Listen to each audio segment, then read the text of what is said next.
Hello viewers.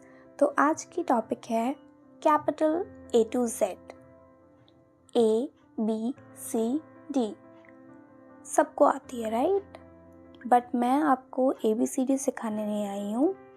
मैं आपको cursive में ABCD कैसे लिखते हैं वो सिखाने आई हूँ। क्योंकि मेरा राइटिंग चैनल है तो आपको क्लियरली ऑब्जर्व करके ही सीखना होगा। सो ऑब्जर्व कीजिए और कॉपी में साथ साथ लिखिए, क्योंकि प्रैक्टिस होगा तभी तो कुछ होगा।